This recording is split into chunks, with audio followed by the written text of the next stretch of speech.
हुआ 253 महादाइसा और उमाइसा को दर्शन। पांडरी गांव की अबाइसा के बड़े पुत्र सारंगपानी की अचानक मृत्यु हो गई। इससे उसे बहुत दुख हुआ। इसी दुख के कारण वह गोदावरी नदी के तटवर्ती गांव रावस गांव में आ गई। यहाँ बटोबास नागदेव ने अपने परिवार के निवास के लिए एक कुटिया बना दी। इसी कुटिया में अबाइसा अपनी बेटी उमाइसा के साथ रहने लगी। वहां एक दिन उन्हें मिलने के लिए दादोस रामदेव आए। उस कुटिया के बाहर ही दादोस की चप्पलें पड़ी हुई थी। वह कुटिया के अंदर बैठे हुए थे। इतने में वहां बटोबास आ गए। दादोस को कुटिया के अंदर बैठे हुए देखकर नागदेव आग बबूला हो गए। वहां दादोस की जो चप्पलें पड़ी हुई थी उन्होंने उठाकर दूर बाहर फेंक दिया। नागदेव के गुस्से को देखकर दादोस चुपचाप वहां से अपना कंबल लेकर बाहर चले गए और एक वड़ के वृक्ष के नीचे जाकर बैठ गए। महादाइसा और उमाइसा भी भयभीत होकर वहां से चली गई। तब नागदेव ने माता को संबोधित करते हुए कहा, माता, यहाँ इस कुटिया में निवास कर यह तुम बहुत अच्छा काम कर रही हो, इसलिए तुमने यहाँ कुटिया बनवाई।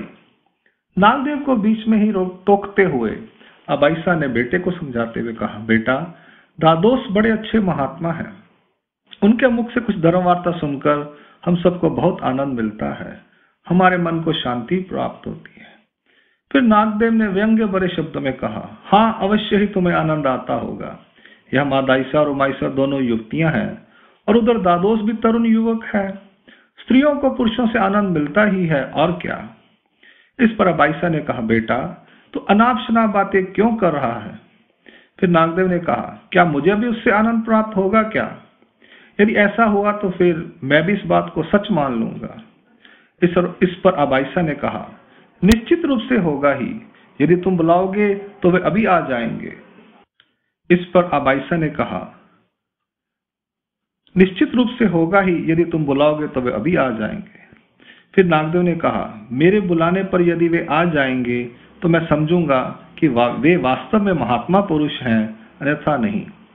फिर नागदेव दादोस के पास उन्हें बुलाने के लिए गए।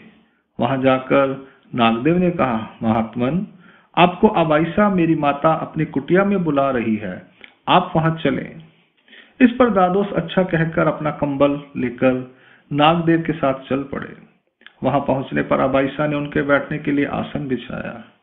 दादोस के साथ ही नागदेव ने भोजन किया। इसके बाद दादोस गोदावरी गंगा की ओर चले गए। तब अबाइसा ने नागदेव से कहा, बेटा, तुम जाकर थोड़ी देर दादोस के पास बैठो। माता की आज्ञा को मानकर नागदेव दादोस के पास गए और वहां बैठ गए। फिर उसने दादोस से कहा, सुना है तुम्हारे पास मनुष्य को कुछ विशेष प्रकार का सुख प्राप्त होता है।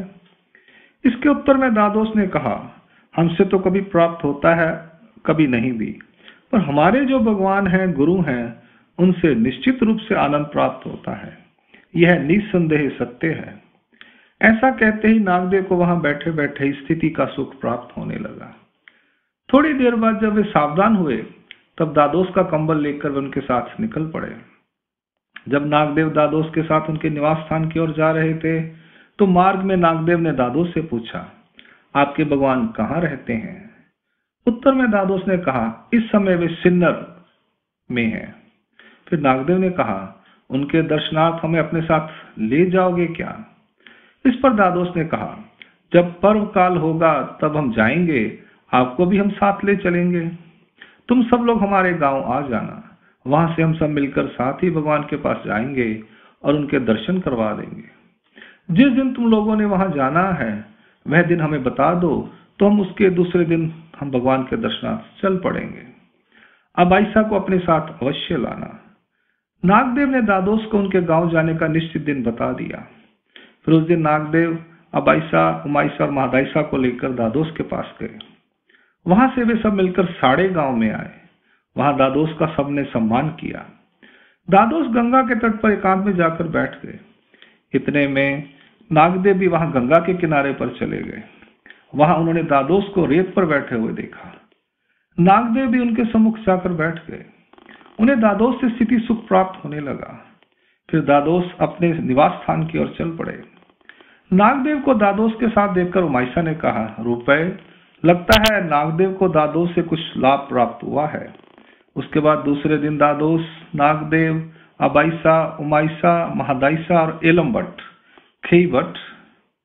भगवान के दर्शनार्थ साड़े गांव से निकल पड़े।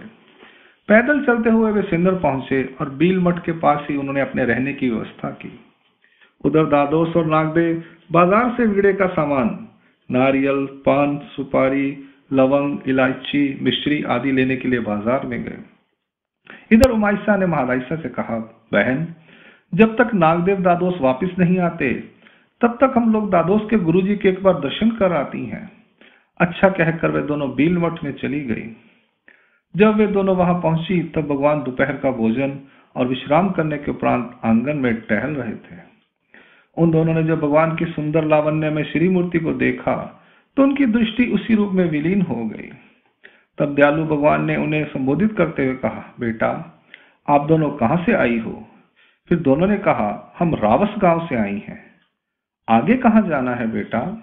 हम लोग त्र्यंबक की ओर जा रहे हैं। रावस गांव का नाम सुनकर भगवान ने कहा, बेटा, वहां महादेव पाठक नाम का एक ब्राह्मण रहता है। वहां जब तुम वापस जाओगी तो उनसे कहना कि भगवान आपको याद कर रहे थे। इस पर समीप बैठी बाइसा ने कहा, भगवान, उन्हें आप कैसे जानते हैं? फिर भगवान ने कहा, माता, बहुत पहले हम एक बार उनकी कुटिया में गए थे। उसने हमें पानी भात, चावल और बबूल की फलियां खाने के लिए भेंट की थी। वह हमारा यजमान है। इस पर भगवान ने वह सारी घटना विस्तार से बताई। इसके बाद वे दोनों अपने अस्थायी निवास पर वापस लौट गए।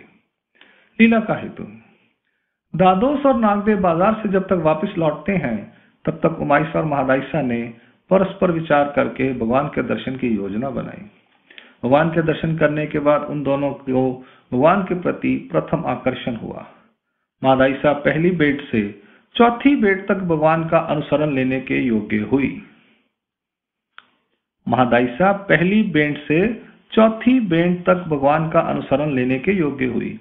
दूसरी और सातवीं बार बेट होने के बाद नागदेव भगवान के अनुसरण के योग्य बने। भगवान किसी जीव को बोध के बाद वेद देते हैं तो किसी को वेद के बाद बोध देते हैं। इसके अतिरिक्त किसी को अनुसरण के बाद ज्ञान देते हैं। यह सब पूर्व जन्म के अधिकार के अनुसार ही होता है। अधिकार के बिना कुछ नहीं होता। दंड प्रणाम। लीला क्रमांक पूर्वा 253 यहाँ संपूर्ण होती है। दंड प्रणाम। जय श्री